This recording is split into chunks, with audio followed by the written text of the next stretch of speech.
আয়ামুল বিদ হলো যে দিনগুলো আকাশে পুরো চাঁদ থাকে, তার মানে প্রত্যেক হিজরি মাসের 13, 14 আর 15 তারিখ।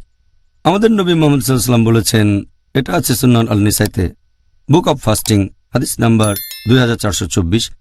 প্রিয় নবী মুহাম্মদ সাল্লাল্লাহু আলাইহি ওয়াসাল্লাম বলেছেন যে তোমরা প্রতি মাসে 3 দিন রোজা রাখবে, তাহলে ধরা হবে তোমরা পুরো 1 বছর রোজা রেখেছ। আরেকটা হাদিস আছে সহিহ বুখারীতে, খণ্ড নম্বর 3, বুক অব ফাস্টিং, হাদিস নাম্বার 1975। নবী বলেছেন যে তোমরা যদি প্রতি মাসে 3 দিন রোজা রাখো পুরো 1 বছর, তাহলে ধরা হবে রোজা থেকেছ পুরো 1 বছর। কারণ প্রত্যেক ভালো কাজকে 10 দিয়ে গুণ করা হয়, তাহলে প্রতি মাসে 3 দিন গুণ 10 সমান পুরো 1 মাস। প্রত্যেক মাসে 3 দিন রোজা থাকলে সেটা হবে 1 বছর। তাই এজন্য নবী মুহাম্মদ সাল্লাল্লাহু আলাইহি ওয়াসাল্লাম বলেছেন, প্রত্যেক মাসে 3 দিন রোজা থাকো, তাহলে ধরা হবে পুরো 1 বছর রোজা ছিলে। আর যদি আপনি প্রতি বছর এভাবে রোজা থাকেন প্রত্যেক মাসে 3 দিন, তাহলে ধরা হবে রোজা থেকেছেন সারা জীবন।